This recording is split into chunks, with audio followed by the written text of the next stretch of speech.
What is happening? Welcome to another pitcher video breakdown. My name is Nick Pollack, founder of PitcherList.com. You got to go there for all your baseball research. We're going to talk about Garrett Whitlock. Let's watch him right now.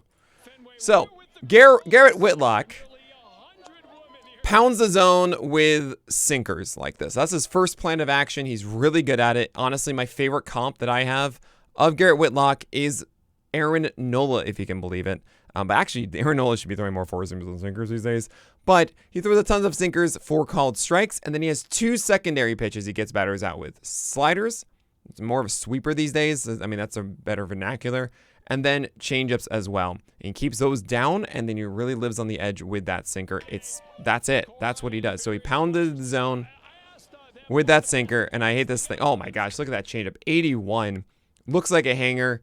Grichuk is so ready to jump at that one, and it just keeps falling, and it's about 12 miles per hour different than the first sinker, which is really good to see.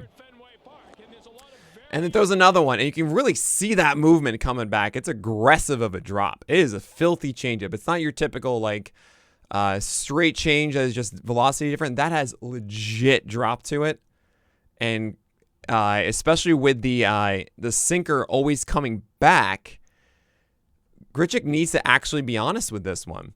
And because the changeup has more drop than it has a ride to it, I don't even want to say it's fade, because fade to me is too plain. That is, fade is horizontal and drop. A lot of people will have different conversations about that. That's just how I define it. I like to have like set, like this means this means that.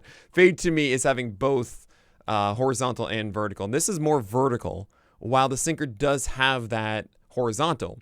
So that means that when Whitlock throws this out of the hand, this might come back over, which means that even though it stays away, Whitlock is able to actually get this whiff as the pitch is never a strike. Pretty awesome. I love it. All right, now we got a lefty. How does he attack this? Well, you know, it's another changeup. Look at that CSW on it. It's just going. Now, this isn't really the greatest changeup you'll see, right? That's kind of free real estate. If you throw this in like an 0-2 count, it'll get destroyed. But the swing decisions in 0-0 counts are way down. Thus, you can get away with a secondary in the zone. Generally, people are looking for a fastball. They didn't get it. All right, let's move on. Oh, and there's that slider. And this is something I love. You guys know this. I love to see sliders down and inside. Really, I mean, down on the inside edge as opposed to far off the plate. But just, this is the danger zone. This is like the high risk, high reward. And if you can execute this as a right-hander to a lefty, oh my gosh, it makes you so good. Peak Garrett Cole does this. Peak Jacob deGrom does this, right? And if you can do this with consistency, you are going to get so many whiffs there. And guess what? Garrett Whitlock slider has a 20% plus swing strike rate. And oh my gosh. Change it, but no, 81. I was like, oh, Nick, you throw this at 0-2, you get destroyed. But that was up here. This is down here. And he's really thinking, like, after 2 secondaries like that, I got to get a fastball. Nope. That changeup is just so filthy. Honestly, he wants that farther down, too. Like, that's actually a little bit of a mistake as high as it is, and he still just got some. And there it is, 94, back in the zone, right? Montero isn't ready for it. So, I love the changes of approaches here. I mean, against a lefty, it's easier to do a changeup first, because it's such a good pitch, and that's going to work.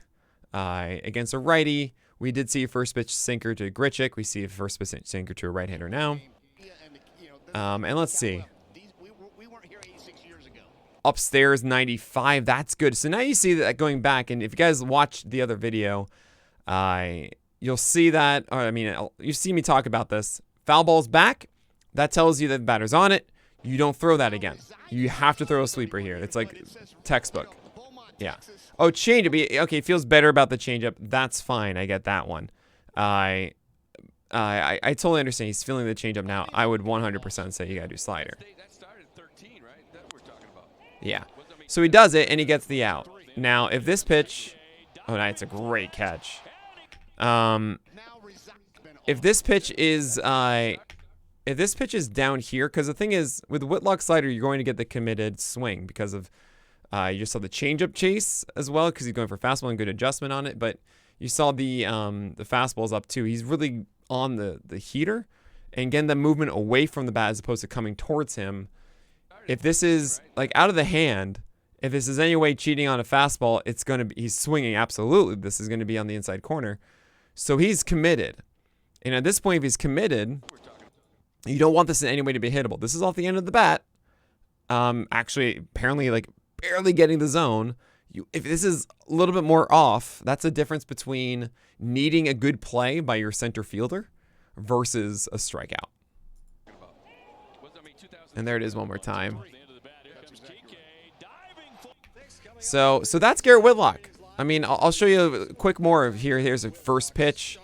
It's up the middle, fine. You know, you get the grounder. Not a bad first pitch. Didn't find, found a hole. Okay. I'm gonna breeze through this. There's that good slider, 78. Maybe it was a hit and run, so maybe that, or he's trying to protect the base stealer, and he got to second. So I understand that. I can't really judge it too much. Good changeup to righty. The 9-hitter wins. You're gonna say, like, look, you're not gonna beat me if I get that changeup in the zone. Some really good hitters will destroy that one because it is in that place where the barrel can drop, and you generally want to get it down a little bit more than where that is, so you can get underneath that barrel. And that's a plan of Whitlock with sinkers to lefties, is he's trying to do front hip stuff a lot.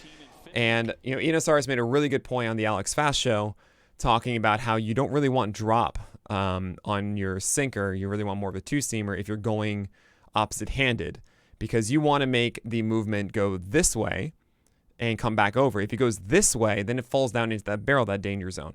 So something interesting to think about with guys that have sinkers is that, is it a sinker or is it actually a two-seamer as they've been lumped up together? And what Whitlock does is he likes to do that comebacker, which is more of a horizontal sinker than it is a vertical drop sinker. So this does work for Whitlock a lot.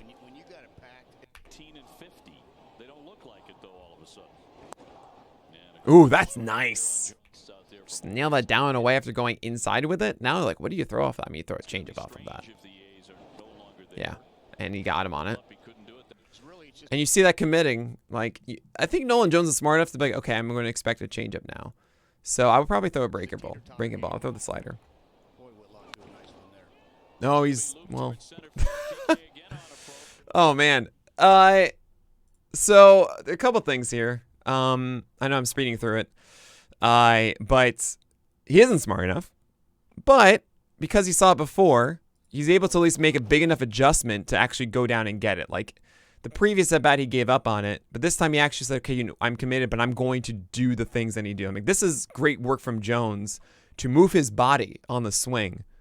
Like a lot of hitters actually, I don't think actually, when they're beat like this, they don't give their body to the pitch. I remember doing this as a hitter of times I would get beat. I like literally placing my bat on the ground, like going all the way down and being able to make contact with it even when I was beat. So good job by Nolan Jones to go down and get it, and he earned himself this hit. Now that's just terrible luck for Whitlock because he clearly had the guy beat.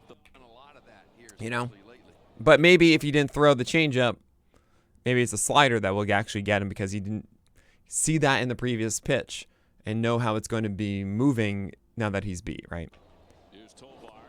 Ooh, that's gorgeous. Righty and righty. Oh, man, that's so nice. He's trying to get that sinker inside now to really get an aggressive Tofar to ground out, essentially.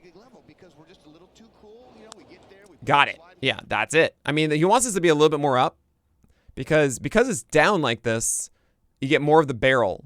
But if it's higher up, you either get a whiff or you might actually get the handle that would get that weak ground to the third. You get the guy out at home or you get him at first, right?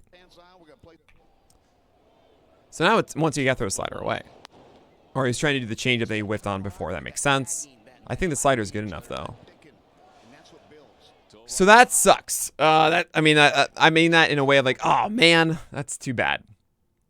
Because that's the last thing you want to do. You don't want to allow a fly ball right now. As a pitcher, that's why the sinkers were coming in, because sinkers inside are less likely to be fly balls to the outfield.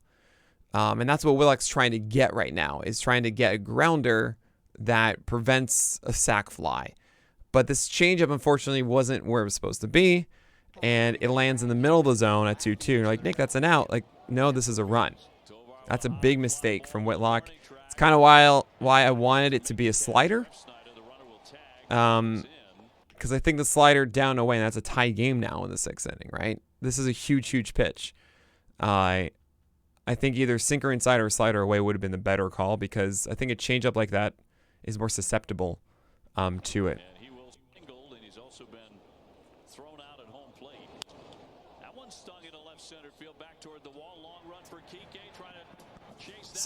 Awesome stuff from McMahon here. This is generally free real estate, where guys are just like, I don't want this. But generally, you don't see free real estate as much here. This is like the wheelhouse for a lefty. Like, the pitch is coming into them. I'm actually really surprised he went oppo on it. Generally, what happens here is that they wrap the bat around and they pull it down the line. This could have been like a 2-run shot. I'm a little surprised it was oppo. I guess he was the timing of it, and I was like a little behind, and then just pushed it back the same way it came. That's a little bit of a mistake. If this is away, I think that McMahon doesn't do as much damage to it. It doesn't become as tempting, because this looks tempting all the way through as opposed to staying out here and coming back in. One more batter here, 2 outs. Wait, why is it 2 outs? Oh, right, because it was a sac fly. I'm sorry. There's a changeup. He gets it in there. I don't think that's what he was intending to do. And that's the danger of that changeup, dropping the barrel like that. But that's a great play, and Diaz didn't do enough with it. But that is the gambit you're making by going righty and righty changeup, is that is actually a mistake. You want that to be lower. Inside the zone like this is exactly this kind of result a lot. But Diaz didn't do enough with it. I saw that. I was like, oh boy, is that like off the green monster or something? I think he got away with it. You actually see the body language kind of like Whitlock. He's like, oh boy, that doesn't feel good. But it worked out for him. I really like that changeup from Whitlock. I'm a little surprised to see such a heavy focus on it, but maybe it's because it's 5th and 6th inning. Maybe the sweeper was the bigger thing earlier on, and then he moved to the changeup. That would make sense. I think the sinker is also a really good offering. And it's unfortunately allowed 2 runs in this inning. He almost had it 1-0 to really hold on to that win in the end or hold on to that lead at the end of the 6th. But anyway, Garrett Whitlock to me is pitching, right? He's not struggling to execute when he wants to execute. And his stuff is great. Like, he has whiffability in there too. And that makes him a really intriguing pitcher right now. So I'm a fan of Garrett Whitlock. I'm really excited to see how he continues to perform through the year. And if he can stay locked in like this, then things are great. But that is it. So my name is Nick Pollack. Make sure that you leave comments down below about who else you want me to cover. But may your BABIPs be low and your strikeouts high.